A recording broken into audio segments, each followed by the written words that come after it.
A woman doesn't usually fear losing a man at the moment she hurts him.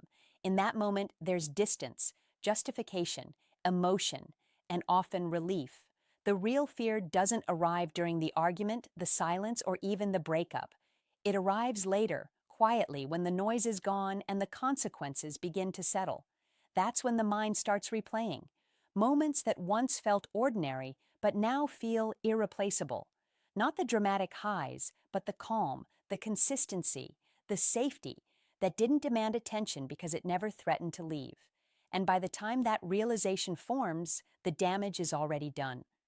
What most people never talk about is that hurting a good man doesn't create immediate regret. It creates delayed awareness. A good man doesn't respond with chaos or revenge. He responds with distance, withdrawal, with silence. And silence is terrifying when you realize it's permanent. And in the beginning, it feels like freedom later. It feels like loss without a solution, because unlike excitement, trust does not regenerate on demand. Once it's broken, it doesn't return simply because time has passed or apologies have been offered. This conversation isn't about blaming women or excusing men. It's about understanding emotional patterns that unfold after choices are made. A good man in this context isn't perfect. He's consistent. He's emotionally present. He invests without keeping score. He chooses stability over drama and effort over avoidance. And because of that, his value is often recognized only in his why fear comes after, not before absence. When he's present, his reliability feels normal. When he's gone, it becomes rare. The truth is, when a good man is hurt deeply enough, he doesn't chase closure. He rebuilds internally. And that's where the fear begins, because what follows is not anger, it's acceptance, not bitterness, but boundaries. And once a man reaches that point, he doesn't return as the same person. The emotional access that once existed is gone. And for the person who caused the hurt, there's no clear way back. This matters because emotional pain doesn't end when a relationship ends.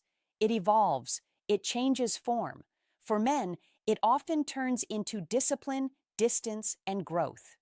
For women who cause the damage, it often turns into reflection, comparison, and quiet regret. Not always regret for the relationship itself, but for the version of themselves they were when they had something they didn't fully understand. So, this video isn't about teaching anyone how to win someone back. It's about revealing the 3 fears that tend to surface after a good man is lost. Not immediately, not publicly, but privately, in moments of silence, in future relationships, and in the uncomfortable realization that some connections don't come twice. What many women don't realize in the moment is that what they are walking away from isn't a man. It's a feeling, and not the exciting kind, not butterflies or fear. Number 1, realizing emotional safety is gone intensity or emotional spikes. It's the feeling of safety. Emotional safety rarely announces itself. It doesn't demand attention. It doesn't create chaos or drama. It feels calm, predictable, and steady. And because of that, it's often misunderstood as boredom. When a good man shows up consistently, listens without defensiveness, and provides stability, without controlling, it can feel uneventful compared to the emotional highs that come from uncertainty. In the moment, the absence of tension feels like a lack of chemistry, when in reality, it's the presence of trust. The fear begins later, after the relationship has ended and time has passed. It starts quietly, usually not as regret, but as comparison. A new connection feels exciting at first. New energy, unpredictability, intensity, but slowly patterns emerge. Inconsistency shows up. Emotional unavailability surfaces. Words stop matching actions, and that's when the memory of safety returns. Not as nostalgia, but as contrast. The realization isn't "I miss him," it's "I don't feel as secure as I once did." That's when the fear takes shape. The fear that what was lost wasn't replaceable. A good man offers emotional shelter. Not perfection, not control, not submission, but reliability. He's someone whose presence lowers anxiety instead of increasing it. And that kind of presence is rare. Most people don't realize how rare it is until they experience its absence repeatedly after hurting a good man. The fear isn't loneliness. It's the awareness that calm love might not come silence, and the beginning of regret again in the same form. That emotional safety, being able to speak freely, to disagree without punishment, to be imperfect, without being abandoned, becomes a reference point. And once that reference point exists, everything else feels unstable by comparison. What makes this fear more complex is that it can't be easily articulated.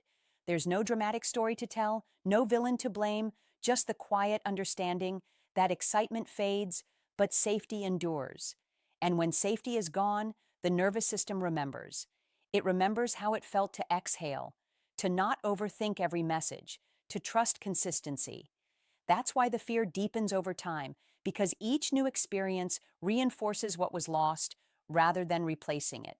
This fear isn't about wanting the man back, it's about fearing the absence of what he represented.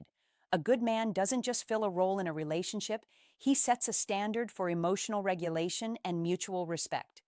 After that standard is established, chaos becomes harder to tolerate. Even when chaos feels familiar or exciting, it also feels draining, and that creates internal conflict. The mind tries to justify past decisions while the body recognizes what it once had. The most painful part of this fear is its permanence. Emotional safety isn't something you can demand from another person. It's something that's built slowly through consistency and trust. And once broken, it doesn't reset with time. The fear is realizing that what felt ordinary was actually exceptional, and that exceptional things once lost don't simply return because they're fear number two, knowing she can't replace you, desired. The second fear doesn't arrive all at once. It unfolds gradually, often in moments that feel small but carry weight. It begins when a woman realizes that some damage cannot be undone, not because there was no apology, but because trust doesn't respond to words once it has been deeply broken. At first, there is often a belief that time will soften things, that emotions will cool, that distance will create perspective and make repair possible. But what happens with a good man is different. When he is hurt beyond a certain point, he doesn't explode or seek revenge. He withdraws internally, and that withdrawal is irreversible. A good man doesn't detach emotionally as a tactic. He does it as a form of self-preservation. Once he realizes that staying open costs him his peace, he closes the door quietly. From the outside, this can look like maturity or acceptance, but internally, something fundamental has shifted. The emotional access that once existed is gone, and that's when the fear begins. The fear of knowing that no matter what is said or done, the version of him that loved freely will never return. Apologies feel different when they arrive after detachment. They land on a surface that no longer absorbs them. There is politeness instead of warmth, calm instead of connection, and that calm can be more unsettling than anger. Anger suggests there's still emotional energy. Calm suggests resolution. The fear isn't that forgiveness won't be granted, it's that forgiveness no longer changes anything. Being forgiven doesn't restore closeness, it simply removes hostility. And for someone hoping for redemption, that distinction is painful. What makes this fear linger is the awareness of being remembered not for the love shared, but for the wound caused. Why comparison creates pain? A good man often carries his lessons quietly. He doesn't retell the story with bitterness, but he remembers. And knowing that you occupy a place in someone's life defined by hurt rather than harmony is difficult to sit with. There's no action that erases that imprint. You can grow, change, reflect, but the memory remains part of his emotional history.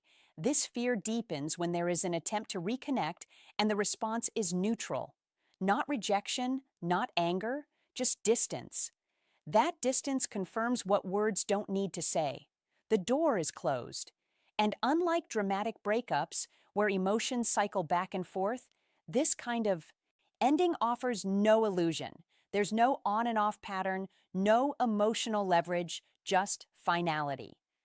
The realization sets in that the opportunity to repair existed once, and it was missed. The hardest part of this fear is that it offers no path to relief. You can't force trust back into existence. You can't convince someone to feel SA again once safety has been violated deeply enough. And knowing that you were the reason that safety was lost creates a form of guilt that doesn't resolve easily. It doesn't scream. It sits quietly in the background, resurfacing in moments of reflection and in future relationships. This fear is not about wanting the relationship back. It's about confronting the permanence of consequences, about realizing that some connections only exist once in a lifetime. And once they're damaged beyond repair, all that remains is fear. To three, facing her own choices. Awareness. Awareness that timing matters. That effort delayed is often effort denied, and that some lessons arrive only after the door they would have saved has already closed. The third fear is the one that lasts the longest because it doesn't come from memory or imagination. It comes from reality. It arrives the moment she sees him again, or hears about him, or realizes through silence that he has moved on in a way that no longer includes her at all. Not bitter, not broken, not chasing, just different, calmer, stronger, more self-contained. And in that moment, something becomes painfully clear. He didn't collapse after the loss. He rebuilt. What makes this fear so unsettling is that it removes the comforting narrative that hurting him ruined him. There's a strange sense of relief people sometimes feel, believing their actions left a permanent mark, that they mattered enough to derail someone's life. But seeing a good man grow after pain dismantles that illusion. His progress becomes a mirror. It reflects not what was lost, but what was outgrown. And realizing that you are not the center of his story, but a chapter he closed is difficult to accept. A good man processes pain internally. He doesn't broadcast his healing. He channels it into structure, boundaries, and growth. Over time, he becomes more grounded, less reactive, and more selective. And that selectiveness is the source of the fear. Because once he has learned to protect his peace, access to him is no longer automatic. What was once freely given self-respect changes. The dynamic now requires alignment. The emotional availability that used to feel endless is now guarded, and there is no resentment in that, only clarity. The fear intensifies when there is no emotional reaction left. When conversations, if they happen at all, are polite but distant. When there's no longing in his voice, no curiosity, no lingering attachment. That neutrality signals something final, emotional. Relevance has ended. Being disliked still implies presence.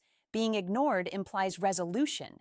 And that realization cuts deeper than rejection. It means he no longer measures his worth or direction through her perception. What lingers is not jealousy, but insignificance. The understanding that he became stronger without her input, approval, or presence. That the pain she caused did not define him. It refined him. And in that growth, she no longer holds a meaningful place. His is difficult because it contradicts the belief that love once shared creates permanent emotional access. In reality, access is sustained through care. Once care is violated, access is revoked. This fear doesn't disappear because it resurfaces in future relationships when she notices herself comparing emotional safety, maturity, or consistency. His presence reappears not as longing, but as a benchmark, and knowing that she may never again hold that position in his life, that she may only ever witness his growth from a healing without explanation distance, creates a quiet, enduring ache. The most painful part of this fear is its finality. There is no dramatic ending, no confrontation, no emotional resolution, just the steady awareness that he moved forward not because of her but in spite of her, and in doing so, he found peace for the one who caused the hurt. That peace is both admirable and haunting because it confirms that what was lost was not just a relationship but the chance to grow alongside him. Some losses don't announce themselves with noise or drama. They reveal their weight slowly over time through comparison, silence, and reflection. Hurting a good man doesn't always feel significant in the moment because good men don't punish, chase, or create chaos. They withdraw. They learn and they move forward. And by the time the impact of that loss is fully understood, there is nothing left to negotiate with, only acceptance.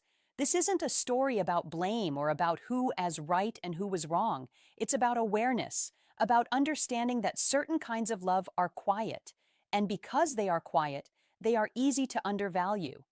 Emotional safety, trust, and consistency don't demand attention. They final truth. Value is felt in absence only demand respect. And when that respect is broken, the consequences are not loud. They are permanent. For men watching this, understand this clearly. Your value is not measured by who stays when you tolerate disrespect, but by who remains when you maintain your boundaries. Becoming distant after being hurt is not weakness. It is self-preservation.